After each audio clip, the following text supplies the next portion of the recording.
on our notes, on our scouting report, at Gail Pascual, Jaden Tapa, Sam Nolasco, di ba Mitch gamit pa?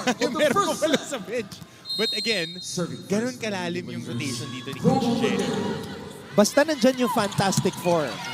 Yun na yung 100% lineup ni Coach Jerry. And we can see a 100% Gail Pascual who makes things look so easy. Just tape it and forget it. Yan lang yung mantra ngayon ni Gail. And familiar back row attack for her. And I like that mindset of yours. 9 sets na lang. 9 sets na lang. Kasi And your career in flying colors. Ako, I can, yun yung mga sinasabi ng coaches eh. Parang if you're down, sasabihin siya, 8 quarters lang yan. Get those 2 wins, champion ka. Ganun lang kasimple. Ito, 9 sets na lang yan, Gail. Take care of business. And then you can rest before you turn pro. Now, if you're LPU, your mindset is just try to do the unexpected. Don't put any pressure on yourself because there shouldn't be any pressure because the expectation is Benilde is the favorite and you're trying to come in there flying under the radar and take something away from them. Yeah, laro ka lang ng laro. Yan naman ang i-expect ng coaches na kahit sino yung makakatapat mo, kailangan bumomba ka. Pascual did not hit that as cleanly as she would have liked. But here she is again. She won't stop. She won't quit. She will vary her hits. Oh my. Benilde is aggressive. As they should. Dahil this is the team that they matched up against last season in the championship round. So they want to send a message going into the Final Four that we want to take care of business right away, bright and early. Ganon kasimple. In the last match, it was as if Coach Jerry was playing poker with Perpetual. Jaden Tapa was not in the starting lineup for the first time. Waylon Estoque, who has started majority of Benilde's matches, came off the bench. Both players played sparingly, but they defeated Perpetual soundly. Today, they're not taking any chances. And I like what I'm seeing from LPU. They are trying to match Benilde's firepower. Tsaka gusto ko yung game plan dito na dalhin mo dun sa best player. I mean, Duguno has been able to stamp her class this season as the lead attacker ng team na to. So, you have to feed that monster. Dalhin mo nang dalhin dun yung bola. And Jaden Tapa now getting an attack. So, that's the luxury that Coach Jerry has. Pascual sa kanan, tapos sa kaliwa, interchangeable, parehas versatile. And if there's one player on this Benilde side that has sacrificed the most, it's Jaden Tapa. Exactly. With her playing time cut drastically. She's been coming off the bench throughout majority of this season. I'm just so happy for her because when you're playing in your final year, you want to leave a lasting impression to everybody. Exactly. Especially the teams that could potentially get your services in the pros. And magkakaroon nga sila ng pro draft, diba? Ang pro volleyball game. And you're able to get into that conversation sa ating podcast with Coach O. And he was mentioning it na mas maganda dahil makikita yung mga players ngayon. At may mga chances sila sa iba't ibang teams. Gail Pascual already with 3 points here in this match. Ming back set. Jaja Tulang check out. And one of the ladies that is, as you mentioned, over the last weekend naman, underrated attacker si Jaja Tulang. 3-headed monster nga to, no? Dolorito, Duguno, tsaka Tulang. Underrated, but when you look at the stats, you're gonna see her name right there at the very top in terms of best spiking. And Mitch Gamin, also one of the most efficient spikers in the game. And one of the, if not the most explosive middle attacker natin dito. Kita mo, ang gaan ng katawan and matangkad, length is with her, reach is with her. Kaya very simple sa kanya yung mga quick attacks pag pinupuntahan. And of course, experience, which takes time to earn and learn. Pero yun, natural. Gifted hit. Dolorito been working on the technique. Kaya kita mo mas pino yung mga atake niya ngayon. Mas bounce ball yung mga approach niya. Kasi malakas na siya since last year. Pero last year minsan pumapalobo pa yung palo niya. A little help from the tape of the net para kay Jonah. Dorog, cross-court. Puzon. Hartbeal, who played sparingly against Mapua, gets the early call from Coach Crom. Mondoñedo, Pascual, Puzon, Doguna. Check ball. Benilde right now, fighting fire with fire. Tsaka ito yung kagandahan, no? Dahil if you're looking at numbers, when it comes to digging, LPU is number 3. Pero solid yung setter nila eh. Back-to-back best setter natin to si Puzon. Walang nasasayang na bola sa kanya. Oh! An ace for John Doguna, and to score that one over Gedigan is even more impressive. And when we come back, Lexi Gonzalez will have her first report for us. Don't go away. Manatiling nakatutok dito sa GTV. What was the most shocking transfer to you? Yung nakita mo last season na pwede ko itong kakampi. Pagkakampi ko to, champion kami. Who would win a one-on-one game between you and Jake? Oh! Bakit ba lumilipat ang mga players? Maraming factor yan. Yan yung susubukan natin pag-usapan at himayin kasama ng ating special guest for today. He is the reigning rookie MVP of NCAA basketball, Mr. Clint Escamis, on this episode of Game On the Podcast. Welcome back here at the NCAA Season 99. I'm Lexi Gonzalez, and our report for today is today's team's respective dugouts were like two different worlds before coming into this game. On the unstoppable and steady Benilde side, there was their usual pumping music and dancing to initiate enjoyment into this game, while on the LPU side, who's trying to pick themselves up from 2 straight losses, did a deep thought and relaxing meditation for a more composed approach in today's game. There was also a talk about a witty acronym made on the word WIN. They turned it into what's important now. Instead of thinking about a win right away, they're taught to trust the process of focusing on what's at hand for a more effective game, of course. Food for thought, Anton and Coach Hammer. You're a man of acronyms, Coach Hammer. Oh, win. I like that. Important, easy, just process-oriented, take care of business. Paisa-isa lang.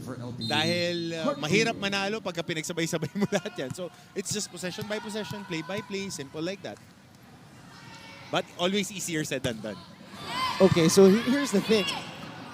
If LPU wins today, if they do the impossible, sigurado na silang makakapasok sa next round.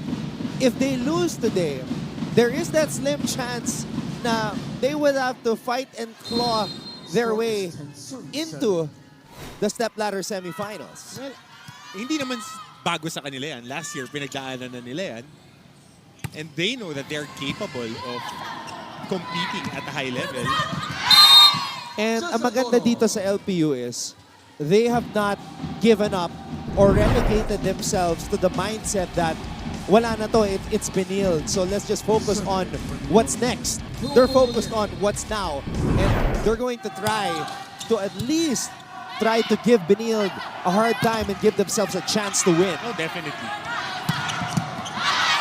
Back row attack. Attack goes out. A little bit too long. Our score is 9 serving 10. Mondoñedo. Oh, too strong for Cloan Mondoñedo. A service error. You know, what's also interesting about this matchup is the matchup between the top 2 setters in the league, Mingming Puzon and Cloan Mondoñedo. And right now, Cloan is right on Mingming's tail in terms of the best setter race. So with this being the last match of the elimination round for both these teams, how they perform will determine who will finish first. Definitely.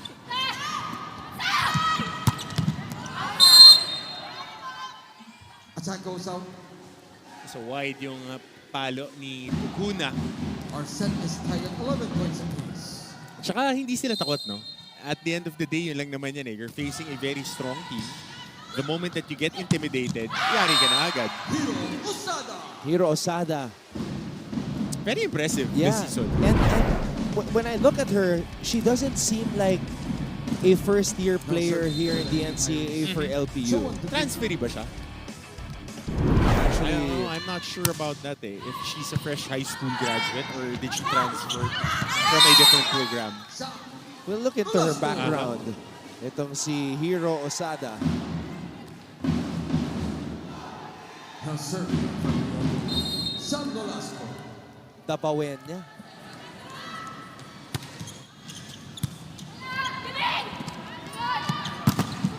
Oh, good check right there. Dolorito breaks down the wall. At hindi And basta-basta ball. puts Bumibigat LPU ang back blockers. on top. Yep.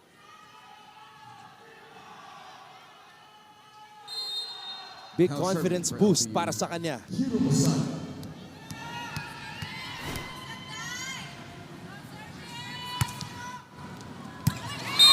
Oh, right there.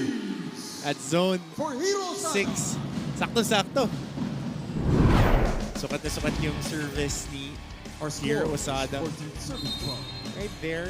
Little hesitation on the reception.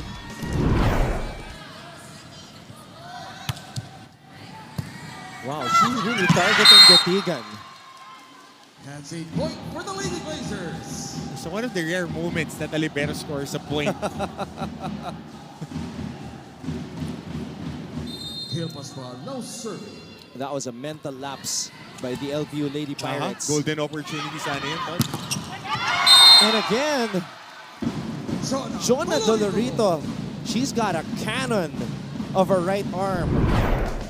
And look at her blast through the blockers of Benilde. Siya kita mong solid na solid yung tama kasi yung ikot ng bola.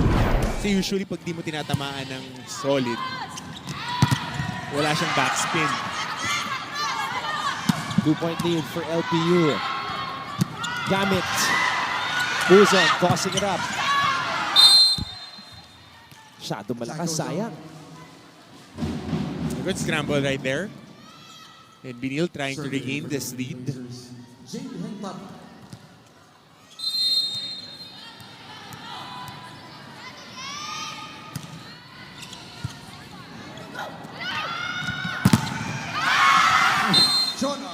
Another point for Jonah Dolorito, and she puts LPU on top by 2 heading into this technical Our timeout. score is 16 for LPU. 14 to home. I want to add the face of the NCAA. I dare say. Lakas maka James Yap nung vibe ni Bro, Steady the lang. face. Steady lang. Yeah, it had to be Clint, no? Yeah. Because of Clint's story coming back to the NCAA. This is where he came from in high school. And now we're starting this new platform. So Clint, maraming salamat for the time. It's great to see you again. Last time we saw you, well, last time Martin and I saw you, you were in the crowd, but we're not gonna mention that. Let's just mention. 2-point lead for the LPU Lady Pirates, and they are doing this despite the fact that Benilde started the Fantastic Four. Hentapa, Gamit, Floan Mondoñedo, and Gail Pascual. Hey, those jackets look familiar. The cast of The Running Man, at least some of them are here today. Mga kaibigan ni Lexi Gonzalez, and she will be joining them later on today. Bagay kay Martin Javier yung jacket na yan. I mean, siya yung runner ngayon. Oo, bagay yan. Saka may, alam mo, may ka-colorway na sapatos yun. So, I'm excited to hear Lexi's interview with them later on. Next time, mag-ingat tayo magkaroon ng tapon ng tubig or any drinks kasi nagkukos tayo ng delay. So yung sa bench nyo naman, since linis naman din ng staff nyo, tinulungan na lang din ng mga natin group mappers. Ha? Next time, iwasan natin magkaroon ng tapon, magkaroon ng delay. First referee Cruz, just reminder on the cleanliness over there on the side to prevent injury. Oo.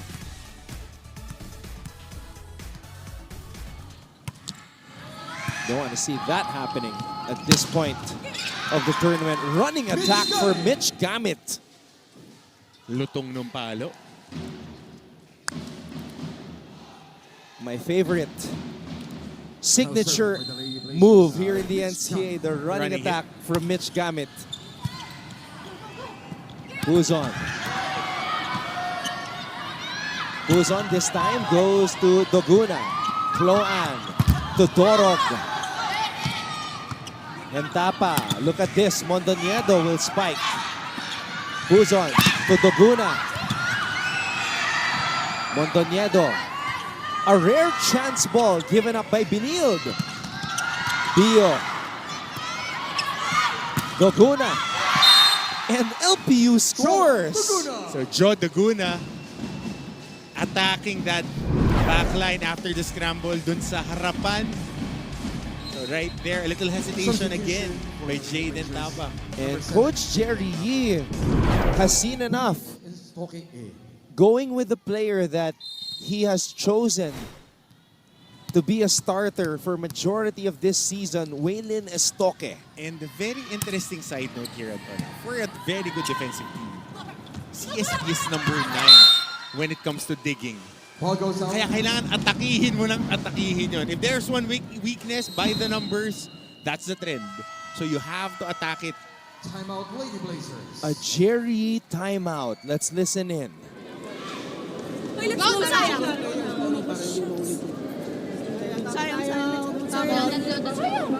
Oh, tatlo lang. Importante yun kasi point na. Huwag na tayo mag-error. Yung mga opener nilalagay lang kay Marate. Depensahan niya lang.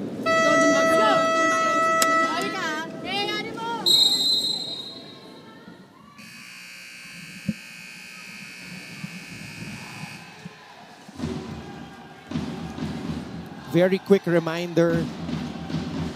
So quick that we didn't even catch it with our tech over there on the Benilde side. But that's how Coach Jerry is. He trusts his players that they know what they've prepared for. And it's just a matter of execution in the actual contest. And talking about execution, Sam Nolasco with that tip. Di pa nga maganda yung pagkaka-time no tip na yun, alanganin. But caught scrambling yung depensa ng LPU. Who's on? Joe Daguna. And Joe Daguna, sila, Dolorito tsaka Daguna, buhos.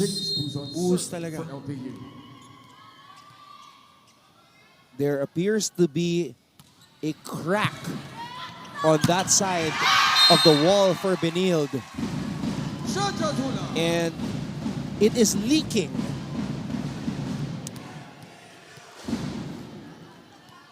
Our score is Benilde is finding the seams, finding ways to go through the blockers of the defending back-to-back champions. Hiro Osada rises to the occasion.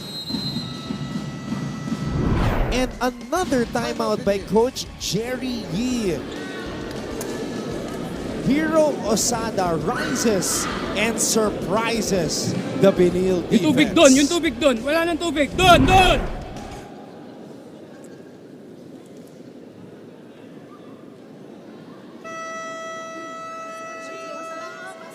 Naintindihan mo sinasabi ko sa'yo? Naintindihan mo? Naintindihan mo hindi mo kayang gawin?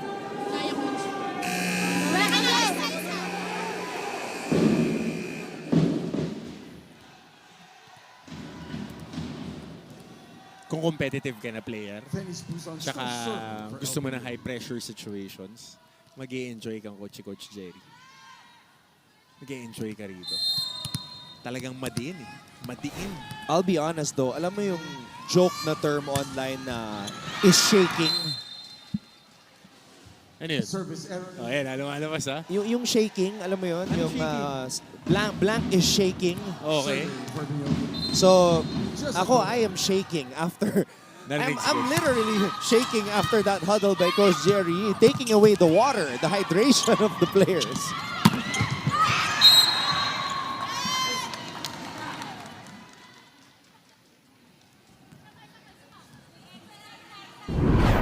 Pag hinahinalo mo, titiglo ka kay Coach Jerry. Pero pagka ito yung mga coaches na didiin sa'yo? Kasi angat yung laro mo.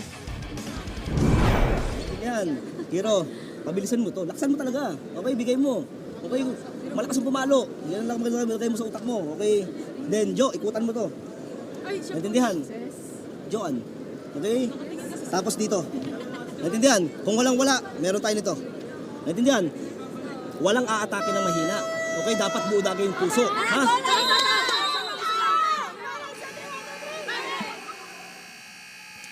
You're just talking about mental toughness, and that's what Our score Coach is Krom was 87-51. reminding his players during that last part of his huddle.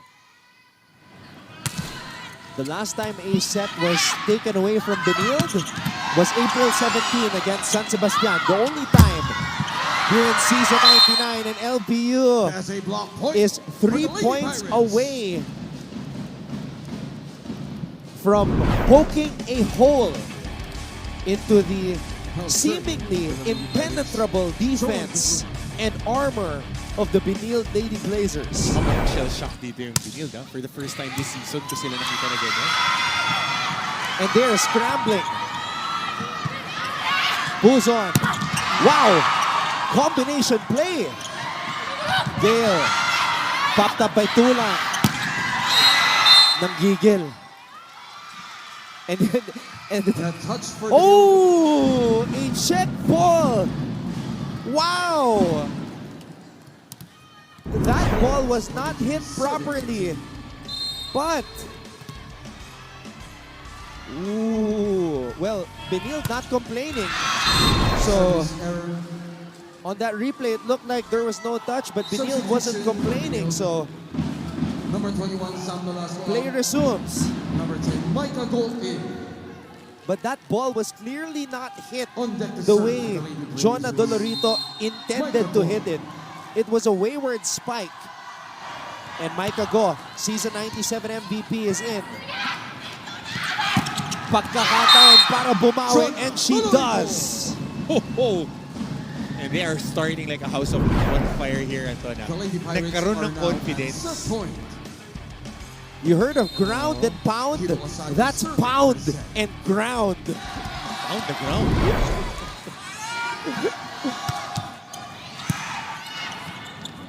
Gamit. Not over. Back set. Pascual. That's a check. Saving that set point. The 4 more set points dito. They need to play perfect to at least equal this production. Kel Pascual, no serving. The Benilde Lady Blazers experiencing resistance. May check ball ba? Wala. Time goes out. That was a good play though. Tulang just could not finish. But a good play by LPU. Another set point saved by Benilde. Oh, good adjustment. Good adjustment.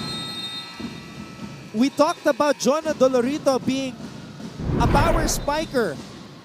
But we also see that she's intelligent That's the end of the first set. in her young age, and she gives LPU a 25-21 win in set number 1. They now lead the game.